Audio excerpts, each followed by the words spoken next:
deixa eu convidar vocês pra gente já abrir com tudo, que temos novidades no nosso quadro que vocês adoram e eu também. VB Transformando Vidas, pode rodar.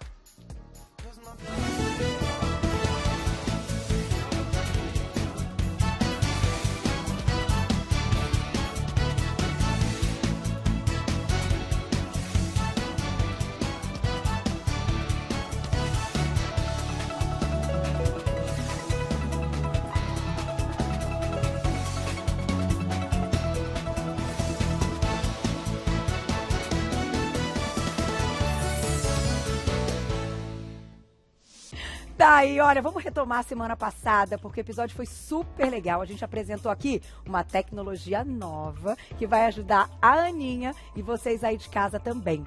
Na semana passada, quem esteve junto com a gente foi a nossa querida dermatologista, a doutora Carla Bortolotto. Ela falou sobre a prevenção e o tratamento para flacidez. A gente focou nos braços, mas isso serve para o corpo todo, tá? A doutora esclareceu o caso da Aninha e demonstrou ao vivo um tratamento de ondas de ultrassom para agir na derme e também para agir na musculatura, fazendo aí um enrijecimento e mostrando e apresentando mais colágeno, né?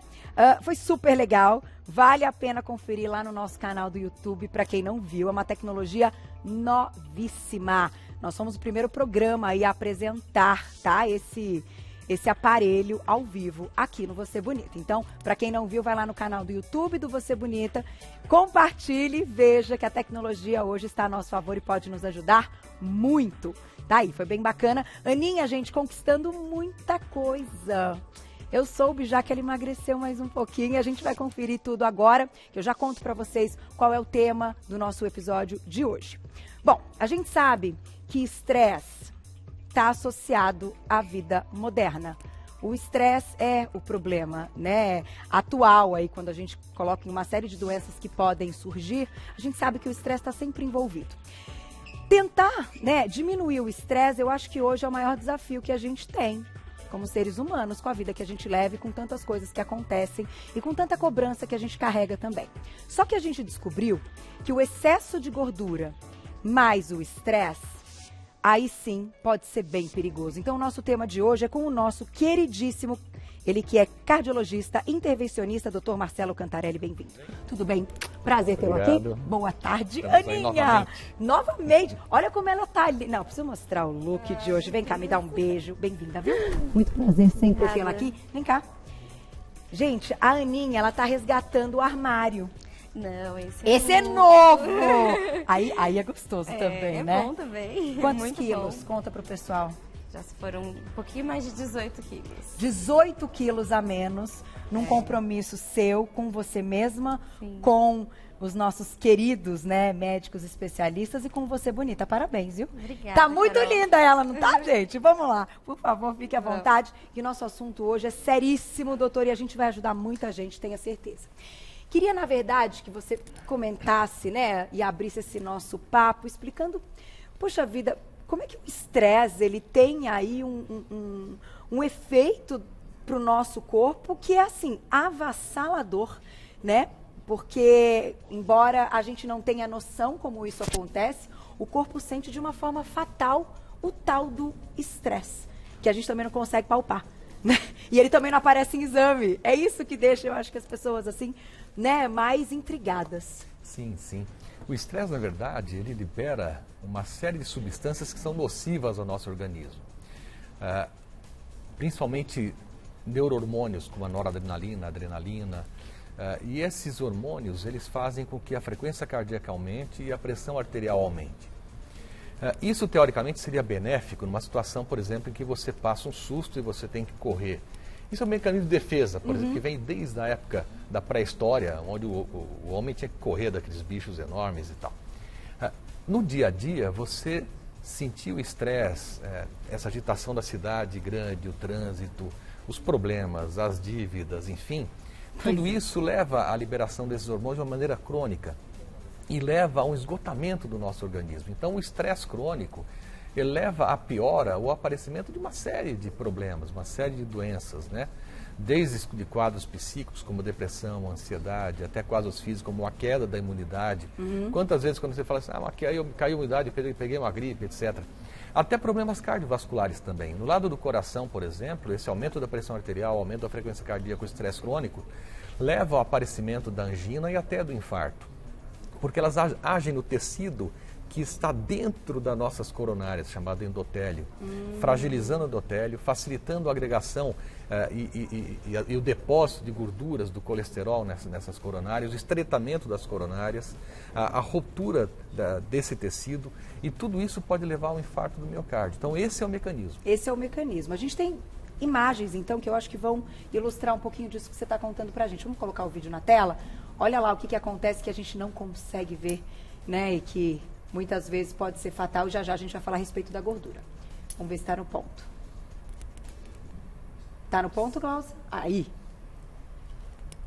É importante salientar que os fatores de risco coronarianos levam à formação daquela placa amarelinha ali, que é a placa de gordura. Ali é um depósito de colesterol e de produtos inflamatórios, né? Tá. E quem leva a isso? A pressão alta, o colesterol, o diabetes, a obesidade, o estresse, a herança genética e o tabagismo. Tudo isso potencializa a formação dessas pequenas placas de gordura que vão crescendo e chegam até obstruir completamente o fluxo da coronária, provocando algumas vezes o infarto, que é o que está acontecendo. O entupimento completo da coronária pela placa de gordura e por elementos do sangue que formam um coágulo, chamado trombo. Então, o que nós temos que fazer, principalmente, é a prevenção. Ou seja, tentar controlar o estresse, tentar reduzir o peso, no caso da obesidade, e controlar os outros fatores de risco. Tá. A pressão alta, o colesterol, o diabetes e não fumar. Com isso, a gente evita a formação e a progressão dessas placas de gordura dentro das coronárias. Então é importante a gente conhecer esses fatores de risco e, obviamente, fazer a prevenção para que essas placas de gordura não apareçam no decorrer da nossa vida. Doutora, a gente vai falar daqui a pouquinho do caso da Aninha, que tem ajudado muita gente, né, Aninha? Daqui a pouquinho você relata aí como é que tem sido também nessa questão e até da preocupação que você tem com o seu coração, né? Que isso a gente ainda não contou para o público. Mas até para que fique bem claro, se é um mecanismo de defesa e que se ele está com a gente, desde que o mundo é mundo, né, vamos dizer assim, né, ligado ao estresse, um pouco de estresse nós estamos preparados para sofrer, certo? Então, assim, como um mecanismo de defesa, é importante também salientar o quanto a gente está preparado, porque aqui a gente fala diretamente para o público para ajudar, então é claro que a gente sabe que a atividade física vai ajudar, que diminuir a gordura vai ajudar, mas espera aí, até que ponto o nosso corpo está apto, então, para se estressar, para seguir com cobranças, né? Eu acho que isso também é interessante. Então, da sua parte clínica e como você vê essa questão dos pacientes, até que ponto a gente pode também falar, puxa vida, esse estresse é normal. A gente que tem programa ao vivo todo dia, esse estresse me faz feliz. Então, né, vamos entender um pouquinho que situação é essa, para ninguém também falar, puxa, olha, isso aqui não cabe mais na minha rotina, então eu vou mudar tudo, eu vou meditar e tal. Eu acho que a gente tem que ter um ponto de equilíbrio. Não dá para fazer isso, né? Todo mundo tem que trabalhar, tem que dar conta. Eu acho que realmente, assim, tem também esse estresse que te deixa feliz, né, no caso. Porque eu acho que a atividade física, por exemplo, dá, eu acho que um estresse pro corpo, porém, ao mesmo tempo traz um alívio muito grande, né? A parte hormonal na sequência é ótima, né? Verdade. Sim. Na verdade, o que você falou é o correto, é o equilíbrio. Então, nós temos que ter um equilíbrio entre as atividades que são mais estressantes, tá certo, e aquelas que são prazerosas de relaxamento. Então isso é fundamental para que a gente tenha a nossa vida. A gente não vai deixar de trabalhar, tá certo? De acordar às 5 da manhã, pegar o ônibus, pegar o trem, trabalhar o dia inteiro e de repente estudar à noite, enfim. Essa é uma vida, quer dizer. Mas a gente tem que buscar dentro do nosso período de trabalho, que seja, do nosso dia, períodos em que você possa parar um pouquinho, pensar, relaxar, ler um livro, escutar uma música, quer dizer, qualquer coisa que quebre um pouquinho aquele ritmo muito acelerado que você tem. Então isso ajuda bastante, né? Obviamente que a atividade física, atividades de lazer, o fim de semana, quer dizer, tudo isso é muito importante para que a gente consiga manter o equilíbrio. E óbvio, a gente tem que reduzir ao máximo os fatores de risco, né? Então quanto menos desses fatores que eu mencionei a gente tem, menor é o risco de você desenvolver um problema cardiovascular no futuro. Tá aí. Vamos colocar já umas perguntinhas que a gente selecionou, que são as perguntas principais, né? Agora já do público? Então já vamos começar com pergunta do público, já eu retomo a questão da gordura. Olha lá, a Rayane já mandou pra gente um beijo, viu?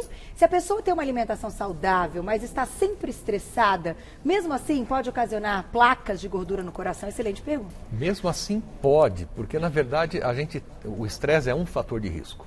É lógico, quanto mais fatores de risco a gente tiver, maior vai ser o risco.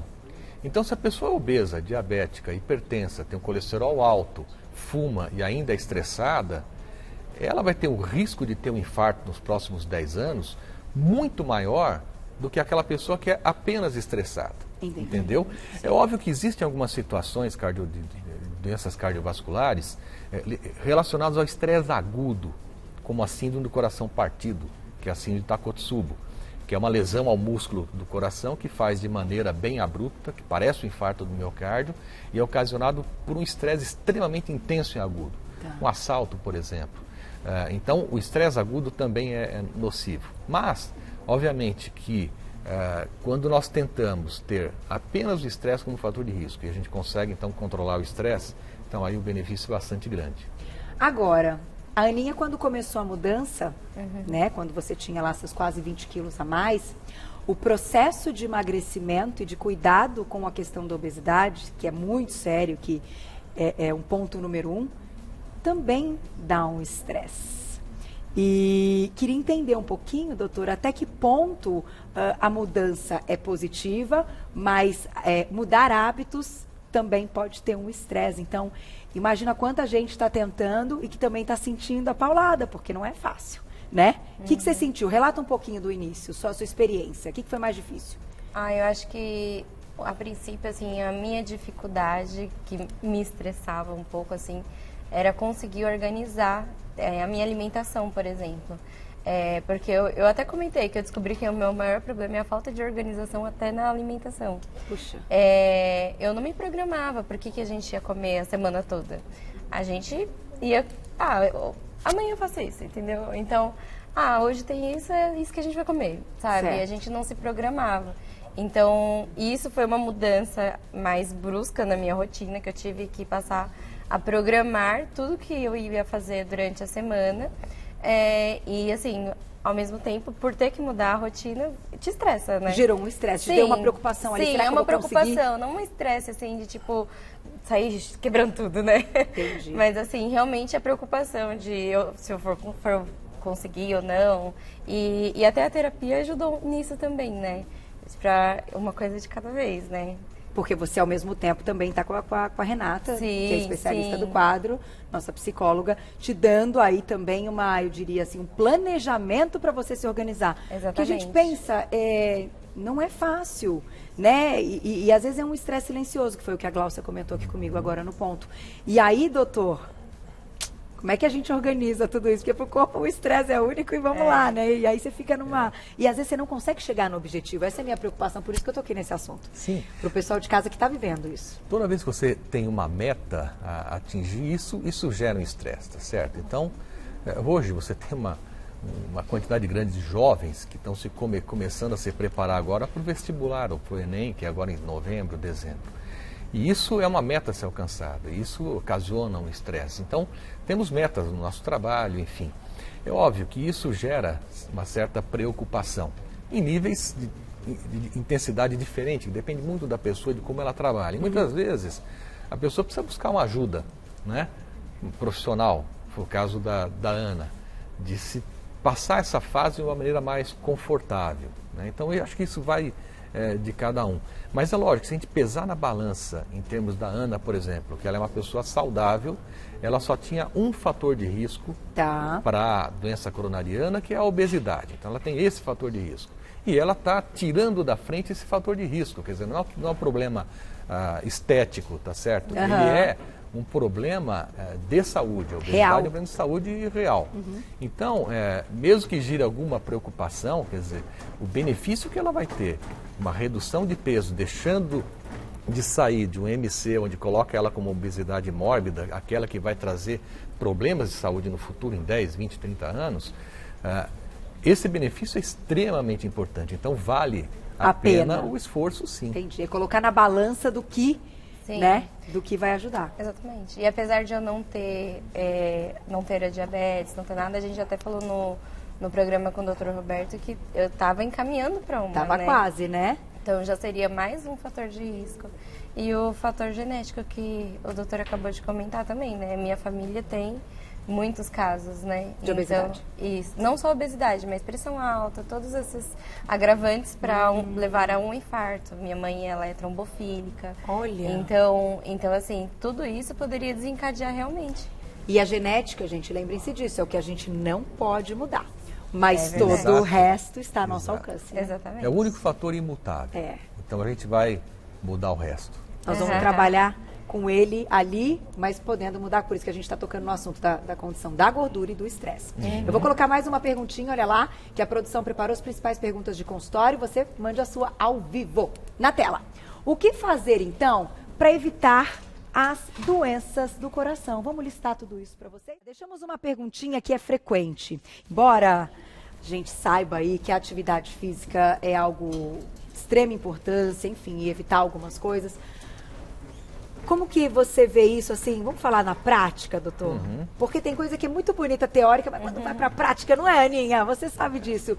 Começa a ficar um pouco difícil de seguir por tanto tempo. Às vezes você faz uma semana e você fala, uau, tô ótimo, nossa, tô conseguindo, tô indo todo dia na academia, não é bem assim? Tô comendo não sei o quê, eu já consegui, tá? Aí na semana seguinte você fala, ai não, hoje eu já desanimei, aí tô com uma dor, ai tá frio, não vou não. Não é isso que acontece com a gente? É isso, porque criar o hábito é difícil. Então, por isso que a gente tem que... O hábito é uma coisa que a gente ganha na infância. Então, a melhor prevenção começa na infância. Então, se você transmite para os seus filhos hábitos saudáveis de vida, vai ser mais fácil quando eles forem adultos, tá certo? Acordar bem cedo de manhã, mesmo que esteja frio, e fazer atividade física. Né? Comer verduras, né? Aquelas coisinhas verdes do prato que a criança Eles não fogem. gosta. Então, é mais ou menos por aí. Mas respondendo à pergunta em termos de prevenção do coração, acho que a primeira coisa, procura o médico. Vê se o seu coração, se você é saudável realmente. Vê se você tem alguns dos fatores de risco e não sabe. Por exemplo, um diabetes, por exemplo, um colesterol, tá certo? Procurar ter uma vida saudável. Então, não fumar de jeito nenhum, bebida alcoólica com muita moderação e uma alimentação saudável. O que é alimentação saudável? Muito prático. Pouco açúcar, pouco sal e pouca gordura. Então, essa vai ser a alimentação saudável. Lembrar que o colesterol não existe fora do reino animal. Então, legumes e verduras não têm colesterol, cereais também não. Tá. Então, isso é importante como uma base em termos de alimentação.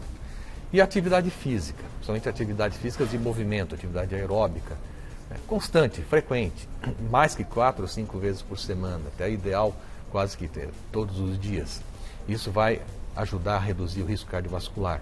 Controlar o peso, emagrecer, controlar o peso. Então, essas são atitudes de vida saudável que a gente tem que ter como um modelo a ser seguido, e com isso você vai reduzir bastante, muito, a chance de você ter no futuro uma doença cardíaca, um infarto do miocárdio, uma insuficiência cardíaca que é decorrente a um infarto não muito bem tratado. Que então, é ainda o que mais mata no mundo, né, doutor? A insuficiência cardíaca hoje é a maior causa de internação, né, por doença do coração no mundo todo. E é quando o músculo do coração enfraquece, secundário a infarto. E, obviamente, para evitar a insuficiência cardíaca, ele tem que evitar o infarto. Ah, mas e se eu tiver um infarto? Eu tenho que tratar rapidamente o infarto. Então, é importante todo mundo conhecer sinais e sintomas de infarto para poder ir o mais rápido possível ao hospital. E, chegando ao hospital, você receber o tratamento que vai desentupir a artéria que está entupida, que vocês viram, que pode ser com medicamento, ou através do cateterismo, angioplastia, que a gente trouxe aqui para mostrar para vocês, que vai realmente tirar aquela gordura, vai desentupir a artéria e promover o fluxo sanguíneo. Vamos colocar uma perguntinha do público e depois a gente segue e vou ouvir a Aninha já também na tela. Ela tá muito bonita, gente, olha lá, estilosíssima. Pergunta da Andréia. Andréia, um beijo para você. Andréia me escreveu lá recentemente também nas minhas redes sociais. Estresse pode ser medido pela quantidade de cortisol no sangue? Se sim, é verdade que temos que fazer o exame às 8 da manhã? Que pergunta bacana, Andréia. Legal poder relacionar com a questão do cortisol. E puxa, mas se o cortisol der normal e ainda assim a gente acha que está estressado? Não há uma relação direta, então a gente não usa o cortisol apenas para ver determinados níveis de estresse, porque não há uma relação direta. O cortisol tem que ser realmente dosado de manhã, mas ele tem relação direta com outras doenças que possam influenciar, inclusive, em termos de estresse, mas doenças endocrinológicas que podem até levar a casos de obesidade, por exemplo, tá certo? E até casos de doença cardiovascular. Mas, para dosar o quanto estressado você está, não é um exame que vai te dizer isso. Entendi. Ele é mais para a gente detectar se há alguma doença ligada à parte do metabolismo endócrino, tipo fadiga adrenal, coisas assim, que mexe com uma relação mais hormonal mesmo do que desse estresse que a gente está discutindo, né? Sim, mas importante dosar o cortisol. Sim, é um dos exames que se utiliza na endocrinologia. Vamos colocar, a gente tem, vamos mostrar aqui, né, como é que seria então a cirurgia. Sim, na verdade, assim, o que eu quero mostrar é que é possível a gente desentupir a artéria do coração, né, desentupir, tratar o infarto, por um mecanismo bastante pouco invasivo, que não é uma cirurgia, apesar de todo mundo chamar com a cirurgia, que é a angioplastia coronária. Ou seja, com apenas um furinho que pode ser feito aqui na artéria radial, a gente entra com um catéter, que ele vai entrar por aqui e ele vai chegar até o coração. Deixa eu segurar aqui para os meninos mostrar. E ele chega, esse catéter, lá no comecinho da sua coronária. E aí, por intermédio desse catéter, a gente passa um outro mais fininho, que é mais fino, é menor que 1 milímetro, está saindo ali na frente ali já, tá certo? Na ponta desse catéter tem um balãozinho que está fechado, e por cima desse balãozinho tem uma malhinha de metal chamada stent. Esse é o famoso stent que todo mundo... é muito pequenininho. Já ouviu falar, tá certo? Você vai passá-lo então também, doutor? Esse stent, você pode segurar ele aí. Sim. Ele é liberado aonde está a obstrução, aonde está aquela placa de gordura, tá certo? Na hora que você insufla o balão, e a gente vai abrir, ele abriu o balão e ele liberou aquela malhinha de aço, tá certo? Que é o stent, esmagando a placa de gordura contra a parede do vaso. Quando a gente fecha novamente o balãozinho, dessufla esse balão, ele fica lá. O stent fica lá, como se fosse um molde moldando a parede da coronária. Então, a gente pode puxar ele aqui. Isso. E ele vai ficar como se fosse um micro bob de cabelo, assim, uma malinha de aço pequena. E ele fica ali mantendo a artéria aberta. Então, esse é o stent. Vou tentar botar ele de ladinho para vocês verem o tamanho, que eu dei uma esmagadinha nele. Então, esse é um procedimento delicado que ele como elefante. Pouco invasivo, não tem cortes, tá certo? Tá. É feito com catéter, é um procedimento rápido, seguro e que vai desentupir a sua artéria no caso de urgência de infarto agudo do miocárdio ou até em casos mais preventivos. Então você começa a ter uma dor no peito ao esforço, hemangina, vai no médico, detecta, faz o cateterismo, tem lá o entupimento, a angioplastia pode ser um tratamento para uma obstrução coronariana que pode no futuro levar a um infarto. Sempre tem que ter cateterismo, doutor? O cateterismo, ele é um exame que ele vai dar 100% de diagnóstico se você tem uma obstrução, o quanto está entupido e você vai precisar desentupir. Mas ele é a via final. Até chegar nele, existem outros exames que não são invasivos, tá certo? Que pode detectar se você tem ou não entupimento, se essa chance é muito pequena e você pode não precisar fazer um cateterismo. E que, claro, vai também da questão clínica, paciente, médico, que isso também é muito, né, do médico conhecer esse histórico e suspeitar realmente com outros exames ou com outras coisas que são ditas na consulta. Puxa vida, acho que vamos lançar mão do cateterismo para a gente ter certeza, né? Isso faz parte também do dia a dia da clínica ali com o paciente, né? Sim, sim. O que a gente faz é exatamente essa análise de risco. Né? Então, se a pessoa tem fatores de risco para ter a doença coronariana, se ela tem sintomas sugestivos desse entupimento, ela faz um teste de esforço, ela faz uma cintilografia, um ecoestresse, enfim, e aí tem uma suspeita forte de que tem entupimento, ou até uma tomografia, aí ele vai para o cateterismo. Tendo a certeza, e se tem entupimento importante, você faz a angioplastia, desentope e recupera o coração antes de ele ter um infarto que pode levar a insuficiência cardíaca ou até a morte. É isso, gente. Doutor, muito obrigada. Aninha, você teve caso? De angioplastia, enfim, Não, assim, o caso que tem mesmo na família é caso de trombose, tanto minha mãe como minha tia também. Aí a minha mãe teve 3 tromboses, né? Uau! Então, assim, isso é uma preocupação no caso do entupimento mesmo da veia. Então, é mais um motivo para mim me cuidar, porque apesar de não necessariamente ser hereditário, pode ser também. E você, ela tá craque, né? Vocês sentiram que agora ela já tá com a ponta da língua e tudo, né? Tá maravilhosa. E olha, é importante, a sua família também mudou muitos hábitos para te dar força, e eu acredito que então pro benefício de cada um deles geral, também, né? Benefício geral, filhinha dela uma coisa. Deixa eu contar para vocês, a Aninha criou um grupo no WhatsApp com as meninas que foram finalistas aí, né, do nosso quadro VB Transformando Vidas. Elas se falam e eu acho muito legal o público que também está seguindo as dicas do quadro. Quem quiser, entra lá depois no Instagram, escreve para mim, qual que é o Instagram? É Aninha Brito _VB. Aninha Brito _VB, manda mensagem para ela, para você também entrar nesse grupo, não é legal? Para vocês trocarem receitas, informações, dicas, que esse é o nosso objetivo, sempre te ajudar. E é claro que minha diretora já disse aqui que a gente vai ter, claro, outras edições do quadro, não é verdade? Seguiremos aí com essa missão. Falta quanto tempo, Aninha? 3 meses? 2. 2 agora. 2 meses. Vamos lá, que você tá perfeita, tá ali, ó, mantendo o filme, porque agora entra numa fase que a gente falou outro dia com o Dr. Roberto, importante, né, doutor? Que o efeito platô pode acontecer, mas que essa vai ser uma outra pauta para a gente falar com Mariane Iori e com o Dr. Roberto Navarro. E hoje um agradecimento especial ao nosso cardiologista, intervencionista. A gente façam todos os exames, faz check-up, confie no médico, procure um médico, né, que você sabe aí, puxa vida, o potencial e que está com você, confie. Faça tudo direitinho. Dr. Marcelo Cantarelli hoje junto com a gente. Muito obrigada. Sempre um prazer ter sua aula, viu? Prazer. Até a próxima. Aninha, um beijo, lindo. Você está assim, deslumbrante. Esse cabelo ficou uma... Eu acho que deve ter um monte de gente cortando cabelo aí, se inspirando em você. Ficou perfeito. Beijo, até a próxima. Até, muito bom. Semana que vem tem mais o nosso VB Transformando Vidas.